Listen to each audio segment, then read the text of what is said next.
इंद्री के गांव खानपुर के पास हुआ सड़क हादसा। ट्रक ने टायर का पंचर लगा रहे दूसरे ट्रक के चालक और परिचालक को मारी टक्कर। हादसे में दोनों की हुई मौत।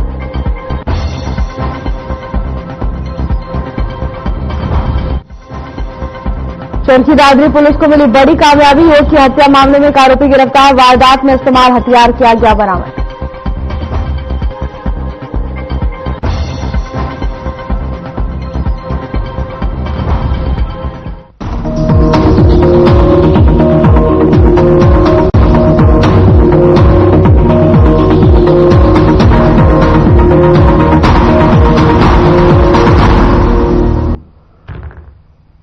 कुरुक्षेत्र के लाडवा कस्बे में सीएम नायब सिंह सैनी ने जन समस्याएं सुनी। इस मौके पर सीएम नायब सिंह सैनी ने कहा कि विकास कार्य को तेज गति दी जाएगी ताकि नॉनस्टॉप विकास जारी रहे, लोगों को किसी समस्या का सामना न करना पड़े। इसी के साथ कांग्रेस और कांग्रेस राष्ट्रीय अध्यक्ष मल्लिकार्जुन खड़गे पर निशाना साधा। उन्होंने कहा कि कांग्रेस के वरिष्ठ नेता हैं, लेकिन देश के लोगों ने उनको और उनकी कांग्रेस पार्टी को नकार दिया है। उनके पास ट्वीट करने के अलावा कुछ और नहीं बचा। इसी के साथ सीएम सैनी एक बार फिर वन नेशन वन इलेक्शन का समर्थन करते हुए नजर आए।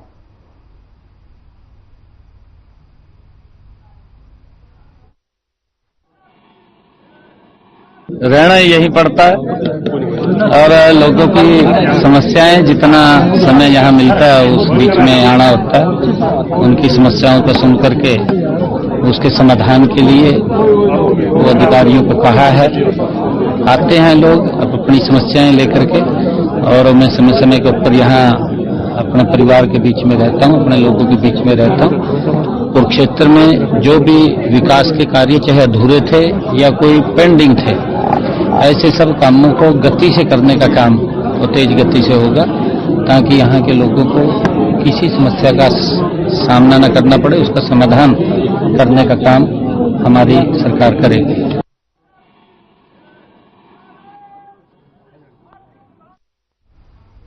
अम्बेडकर भवन में दलित वर्ग कल्याण समिति के द्वारा बैठक का आयोजन किया गया, जिसमें कांग्रेस प्रदेश अध्यक्ष चौधरी उदय भान ने बीजेपी को जमकर घेरा। उन्होंने बीजेपी पर आरोप लगाते हुए कहा कि अगर बीजेपी देश में 400 सीटें जीत जाती तो निश्चित तौर पर देश में संविधान नहीं बच पाता। तो वहीं पीड़ा इनके चेहरे पर साफ झलक रही है। अगर बीजेपी के किसी भी नेता के पास राहुल गांधी के द्वारा धक्का देने का वीडियो, सीसीटीवी या कोई सबूत है तो वो दिखाए। अगर कोई भी सबूत नहीं है तो माफी मांगे और देश के गृह मंत्री अमित शाह इस्तीफा दें। इस तरह के झूठे हथकंडे अपनाने से कांग्रेस झुकेगी नहीं। इसके साथ ही उन्होंने कहा कि कांग्रेस ने अंग्रेजों से लड़ाई लड़ी है तो फिर वो काले अंग्रेजों से कैसे झुकेगी।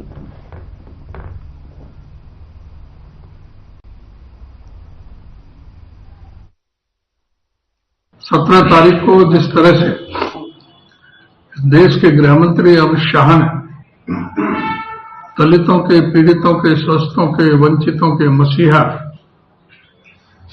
गरीबों के भगवान, भारत रत्न बाबा साहब डॉक्टर भीमराव अंबेडकर जी के बारे में जिस तरह से भावना व्यक्त की, उनका चेहरा बेनकाब हुआ। दलित विरोधी चेहरा, संविधान विरोधी चेहरा, बाबा साहब विरोधी चेहरा, और उस चेहरे पर सीधी मनुवाद की झलक थी कि वे किस तरह से ये संविधान को खत्म करना चाहते हैं।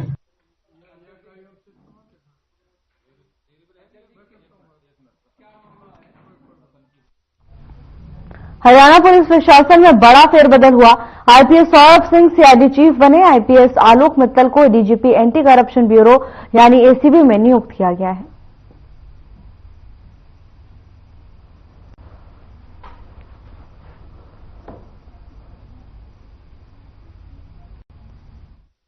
हरियाणा में बड़ा प्रशासनिक फेरबदल देखने को मिला है, जहां आईपीएस आलोक मित्तल को सीआईडी चीफ बनाया गया है। कांग्रेस पार्टी के राष्ट्रीय महासचिव और सिरसा लोकसभा क्षेत्र की सांसद कुमारी सैलजा दोपहर रतिया पीडब्ल्यूडी रेस्ट हाउस में पहुंची, जहां उन्होंने लोगों की समस्याएं सुनी। इस दौरान कुमारी सैलजा ने मीडिया से बातचीत भी की। मीडिया से बातचीत के दौरान उन्होंने कहा कि बीजेपी को दलित विरोधी बताया। बीजेपी को दलित विरोधी बताते हुए उन्होंने कहा कि बीजेपी ने बाबा भीमराव अंबेडकर का संसद में अपमान किया गया, जिसे किसी भी सूरत में सहन नहीं किया जा सकता। इसके साथ ही उन्होंने कहा कि बीजेपी ने पिछले 10 सालों से जिला फतेहाबाद में रेल लाइन लाने का वादा किया था, जो कि सफल नहीं हुआ। इसके साथ ही उन्होंने कहा कि घग्गर नदी के पानी से कैंसर जैसी घातक बीमारियां फैल रही हैं, मगर सरकार इस पर कोई ध्यान नहीं दे रही।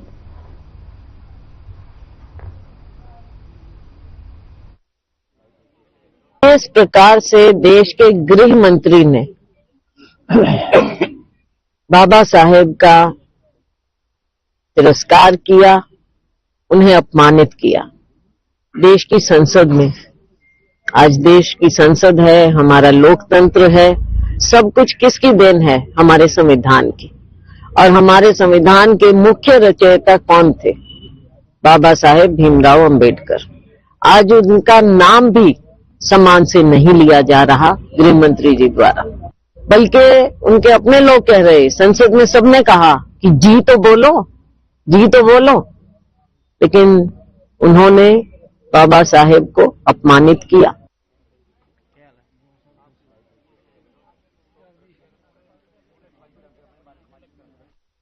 हरियाणा पुलिस प्रशासन में बड़ा फेरबदल हुआ है। IPS Saurabh Singh CID chief बने हैं। आईपीएस आलोक मित्तल को DGP anti corruption bureau ACP में नियुक्त किया गया है।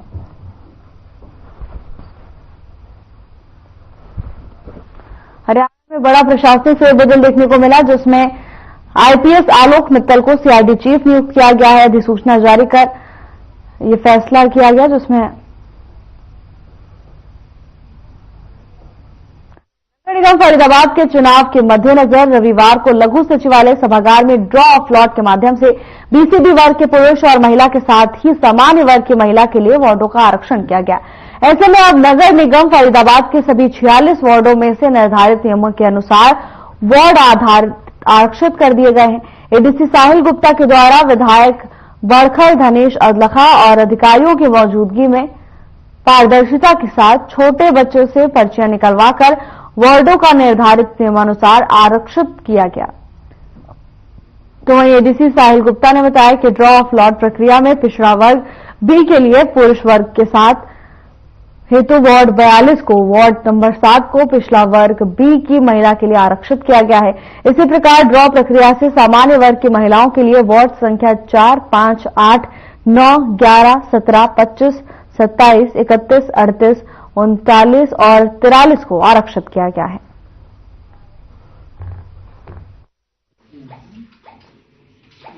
आज ही रूल 4 के अंतर्गत Haryana municipal corporation delimitation of ward rules 1994 के अंतर्गत ये प्रक्रिया की गई है, जिसके रिजल्ट्स इस प्रकार हैं कि जो हमारा बैकवर्ड क्लासेस बी के लिए जो वार्ड आरक्षित हुए हैं, वार्ड नंबर 7 और वार्ड नंबर 42 है। और उसके बाद हमारे जो वार्ड्स महिलाओं के लिए हैं वो 12 वार्ड्स हैं, जो कि 4, 5, 8, 9, 11, 17, 25, 27, 31, 38, 39 और 43। वार्ड बंदी पहले हो गई थी, वार्ड का ड्रॉ करना था बीसीबी का। बीसीबी में 7 नंबर वार्ड जो है वो महिला विमेन रिजर्व हुआ है और 42 नंबर जो है बीसीबी के लिए रिजर्व। सर कब तक चुनाव हो जाएंगे नगर निगम में? कुछ ऐसा आपको बहुत जल्दी पता लगेगा कि चुनाव की डेट डिक्लेयर हो गई और चुनाव के लिए लोगों को बिल्कुल फरीदाबाद की जनता को अब इंतजार करने की महिलाओं के लिए कितना रिजर्व हुआ है? वो तो 16 सीटें रिजर्व होनी थी, 16 सीटें हो गई। 2 SC, 2 BC, BC और BCB में 1-1 और 12 और भी मिल। आज बीसीबी का था, तो बीसीबी के लिए वार्ड नंबर 7 और वार्ड वो 42 शायद 42 हुआ है रिजर्व। तो बीसीबी लेडीज के वीमेन के लिए 7 हुआ है और वो था लेडीज के लिए वीमेन का रिजर्वेशन था, तो उसके लिए हमारे 12 वार्ड चुने गए हैं। काफी समय से इंतजार था कि हाँ जी पार्षद के जो है जी बिल्कुल 3 साल लेट हो गए। 3 साल लेट हो गए। हाँ जी हाँ जी। किस तरीके की तैयारियां हैं, किस तरीके से रहेगा? तैयारियां तो पूरी हैं, पूरे जोश से हैं और मेरे ख्याल से तो बीजेपी की ही जीत होगी, क्योंकि हम तो बीजेपी के हैं। सिंबल को लड़ोगे? बीजेपी के सिंबल पे जी बिल्कुल।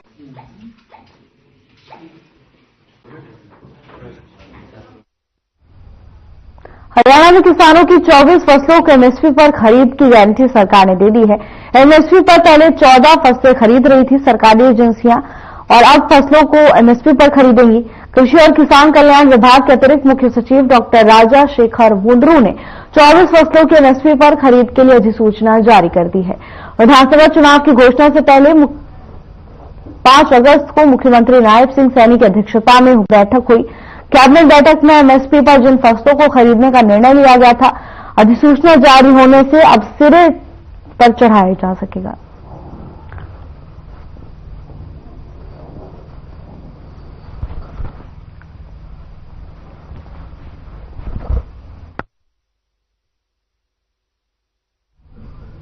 पलवल की किटवारी चौक के निकट स्थित तिब्बती बाजार में एकाएक लगी आग से हड़कंप मच गया। हालांकि इस आग में ज्यादा नुकसान होने की बात सामने नहीं आई है, केवल 2 स्टॉल में आग लगी। आग के फैलने से पहले उस पर काबू पाया गया। पलवल के किटवारी चौक के पास हर साल अस्थायी रूप से गर्म कपड़ों की सेल तिब्बत बाजार के नाम से लगाई जाती है। इस बाजार में दर्जनों स्टॉल पर बाहर से आए दुकानदार अपना सामान बेचते हैं। रविवार को तिब्बत बाजार के एक स्टॉल में एकाएक आग लग गई। दुकानों पर केवल कपड़ा बिकने की वजह से यह आग दूसरे स्टॉल में भी जा पहुंची। हालांकि लोगों की तत्परता और सूझबूझ से आग पर काबू पा लिया गया।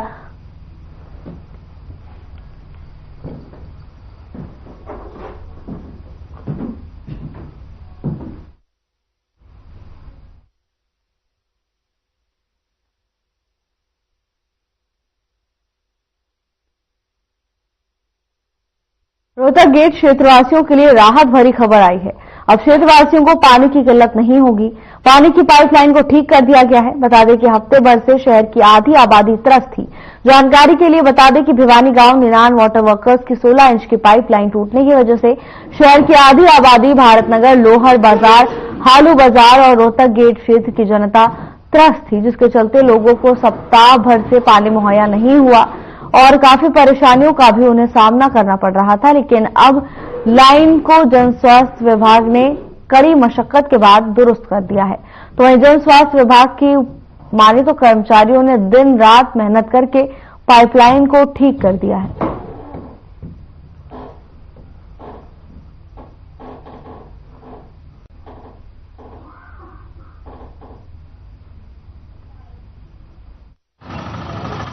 और ये आज चौथा दिन है जी सप्लाई आई है। परेशानी जो लगी थी उसकी वजह से है, लेकिन पूरा वार्ड और आधा शहर परेशान है। सर्दी के माहौल में काम भी कम हो पाता है और अच्छी तरह से लेबर का है ना काम नहीं हो पाता लेबर से। तो हो सकता है आज उम्मीद है हमें पानी मिलने की, कभी पानी मिल जाए। 4 दिन हो गए जी, हाथ धोने के लिए भी पानी नहीं है घर पे। पूरा मोहल्ला और आधा शहर परेशान है इससे। आज तो ये नहीं दे पाएंगे जी, आज तो रिपेयरिंग होगी इनकी। उम्मीद है कल सुबह मिल जाएगा। ये जी 16 इंच लाइन थी हमारी रोहतक गेट पे जो निनान वाटर वर्क से आई हुई है। इसका एक वाल लगा हुआ था जो बहुत पुराना हो चुका है, तो उस वाल की लीकेज थी। तो इसमें हमने कल से लेबर लगा रखी थी, जो पानी नहीं टूट पाया। इस वजह से ये आज अभी 1-1.5 बजे तक ये ठीक हो जाएगी और उसके बाद जो कॉलोनियों में पानी नहीं जा रहा उसमें रेगुलर सप्लाई दे दी जाएगी। तो ये सानी जी इसको 5-7 दिन हो चुके हैं, रेगुलर पानी निकल रहा था यहाँ पे, लेकिन सप्लाई चलाने की वजह से हम इसको ठीक नहीं करवा पाए थे।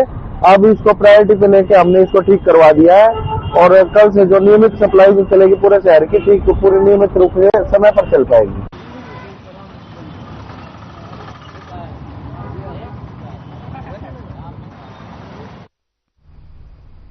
उत्तरी भारत में दिसंबर महीने में काफी ठंड देखने को मिल रही है।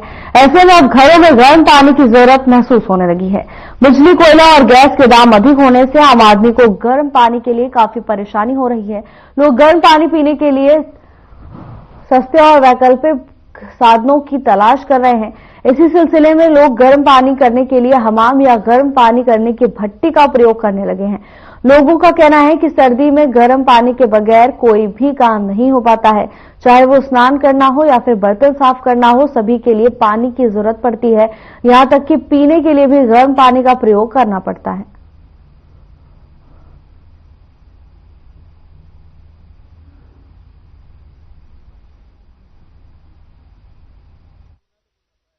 थोड़ा से ईंधन में पानी गर्म हो जाता है। गरीब अमीर सबके लिए बराबर सिस्टम है, मना को बिजली वाला झंझट है। तो ठीक है, पानी गर्म करने के लिए बहुत अच्छी चीज है। मैं खुद भी अपने घर पे यूज करता हूँ। तो ऊपर से पानी डालते हैं, नीचे क्या लगाया जाता है? ऊपर से पानी डालो, नीचे से पानी निकाल लो। कितनी देर में गर्म हो जाता है पानी? जो 10-15 मिनट में पानी गर्म हो जाता है। नीचे क्या लगाया जाता है इसमें गर्म करने के लिए? नीचे कुछ नहीं लगाया जाता है, इसके अंदर लकड़ी डालनी पड़ती है। तो अच्छा और सूक्ष्म साधन है, बहुत बढ़िया जी, बहुत बढ़िया साधन है। मैं खुद यूज कर रहा हूँ कई साल से।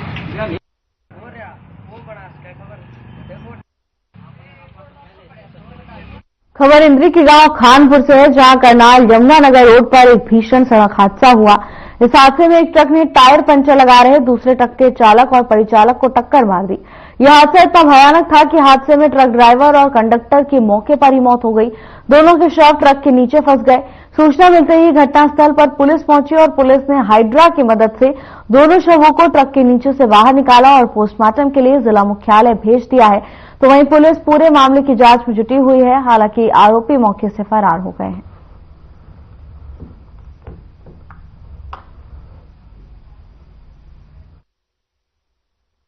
ये हमारे जो भाई है, गाड़ी का पंचर हो गया, साइड में गाड़ी खड़ी करके पंचर लगा रहे थे दोनों बंदे, और ये पीछे से गाड़ी आई, उनको डंपो गाड़ी की बड्डी फाड़ दी, उनको खींचते हुए लेके आ गई। अच्छा, किस टाइम की घटना बता? ये सुबह 5 बजे की घटना बताई जा रही है। क्या आपके भाई थे? जी, चाचा के लड़के हैं हमारे, इमरान। अच्छा, कितनी उम्र है इनकी? लगभग होगी 34। कहाँ के रहने वाले? शामली, यूपी शामली से। अच्छा जी, तो कहाँ से कहाँ जा रहे थे? ये शामली जा रहे थे गाड़ी लेके, कोटा से आए थे। कोटा से जा रहे थे। तो साथ में कौन है? और साथ में एक कंडक्टर है, वो भी ड्राइवर ही है साथ में, सामने का है। उनका नाम क्या है? उसका नाम इजवान भाई। उसका नाम क्या है दूसरे का? इमरान है, उसका नाम अरुण है। अरुण है लड़का। अरुण है। उसकी उम्र कितनी है? उसकी भी लगभग इतनी होगी। कहाँ का रहने वाला? शामली का है वो, दोनों शामली की। सुबह हमारे को सूचना मिली थी 8, 8:30 बजे भी, ये इंद्री से लाडवा से इंद्री रोड पे एक्सीडेंट हो गया 2 गाड़ियों का। जब मौका पे आए हैं, मौका पे देखा है तो एक गाड़ी का जैसे टायर पंचर हुआ था, उसमें रेता लोड थी, और वो यूपी के बंदे हैं गाड़ी की, और वो पंचर वगैरह लगा रहे थे। तो पीछे से एक ट्राला और ये जो है बजरी लेके आया हुआ था, इसने इन दोनों जो ये पंचर लगा रहे थे, इनको दोनों की इनकी इसमें डेथ हो गई है इस बजरी वाले ट्राले की वजह से। तो वो डेड बॉडियां अभी नीचे फंसी हुई हैं। एक डेड बॉडी निकाली है हाइड्रा वगैरह से, दूसरी डेड बॉडी को निकलवा रहे हैं। परिवार के लोग पहुंच गए? हाँ जी, इनको भी सूचना मिल गई थी, ये भी आ गए। जिनके जो बंदों की डेथ हुई है उनके परिवार वाले भी वहां से आ गए।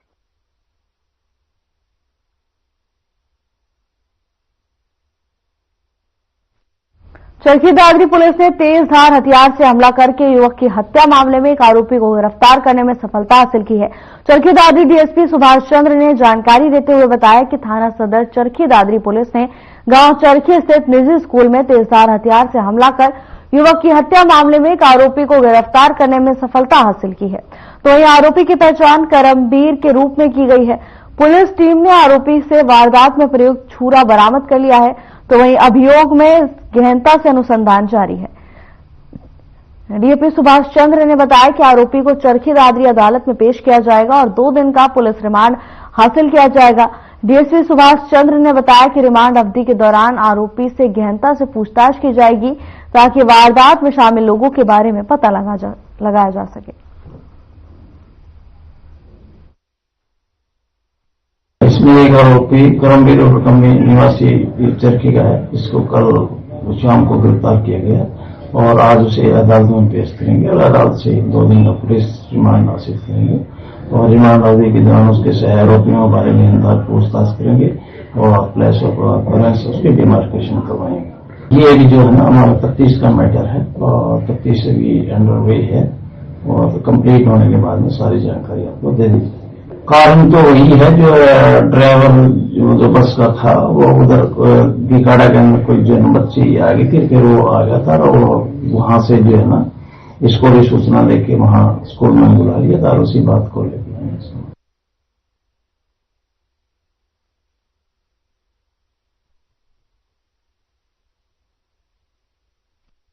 पिछले काफी समय से कैथल के वार्ड 12 में सीवेज व्यवस्था चरमराई हुई है। हरियाणा सरकार तो जनता के हित की योजनाएं लागू करने में कोई कसर नहीं छोड़ रही, लेकिन अधिकारियों की लापरवाही के कारण जनता को परेशान होना पड़ रहा है। पिछले काफी समय से वार्ड 12 की कई बस्तियों के लोग इस समस्या से जूझ रहे हैं। हालात ये है कि जल्दी समस्या का समाधान नहीं हुआ तो गलियों में जिस तरह से गंदा पानी है, कहीं बच्चे बीमारियों की चपेट में न आ जाएं।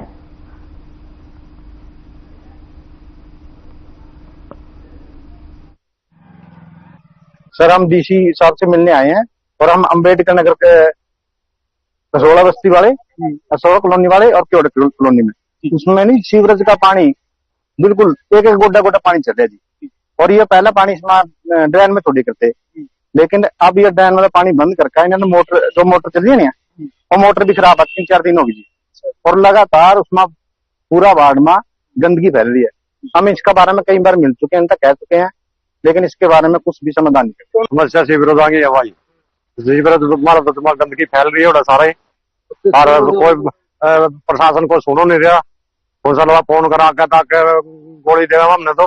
पब्लिक हेल्थ के अधिकारी क्या कह रहे हैं? पब्लिक हेल्थ के अधिकारी एसडीओ लोग गए थे, जो वार्ड में एमसी करावा, एमसी पब्लिक ने बुलाए रखा हुआ है, पब्लिक की बात नहीं सुनता। जो क्या नौकर है, पब्लिक का नौकर है एसडीओ, उसी कह दियो है ना एसडीओ में ठोक का कहूँ भाई, ठीक है नहीं, मैं एसडीओ के खिलाफ कार्रवाई बिठवानी है। हमारा पानी तो तुम्हारा बच्चे बीमार होने वाला काम हमारा फायदा कुछ है।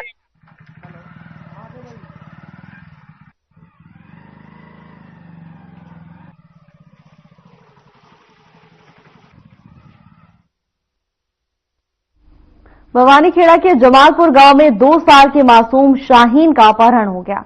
पुलिस पूरा दिन गांव की सीसीटीवी कैमरा को चेक करती रही। वहीं ये खबर भी गांव में आग की तरह फैल गई और ग्रामीण बच्ची को तलाश करने लगे। तो वहीं बच्ची को घर से करीब 500 मीटर दूर खेत में बने कमरे में कोई बंद करके चला गया। किसी खेत के किसान ने बच्ची को रोते सुना तो पुलिस को सूचना दी, जिसके बाद परिजन और पुलिस 2 साल के मासूम को भवानीखेड़ा सरकारी अस्पताल में लेकर पहुंचे, जहां चिकित्सक ने उसके स्वास्थ्य को ठीक बताया। इसके बाद बच्ची को परिजनों के हवाले कर दिया गया।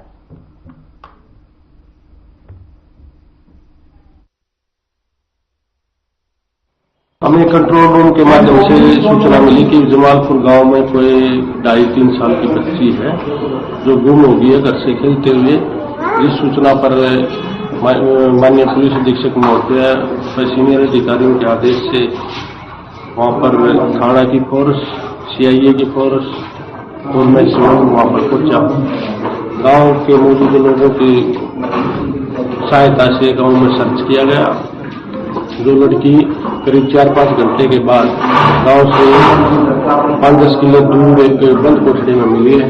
ये बताओ मेरा देख कहाँ मिली बच्ची?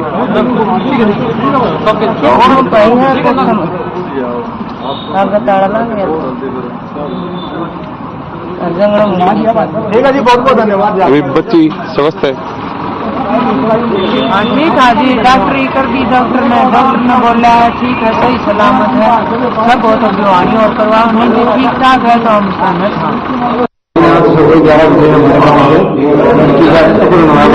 हम जो आपको फोन कर आई हुई थी, मेरे पास उनकी फैमिली से बंदे का फोन गया, सरपंच साहब ऐसी लड़की का अपहरण हो गया, किडनैप कर लिया गया, लड़की बरामद नहीं हो रही है।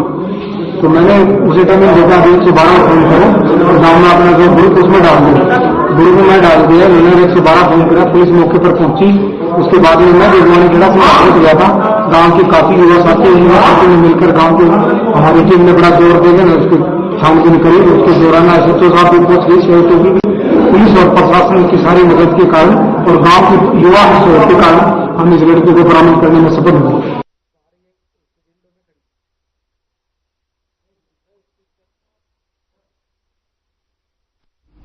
फिलहाल की बुलेटिन में बस इतना ही। अब वक्त हो चला है डॉक्टर राकेश गुप्ता के साथ हमारे खास कार्यक्रम प्लस माइनस का।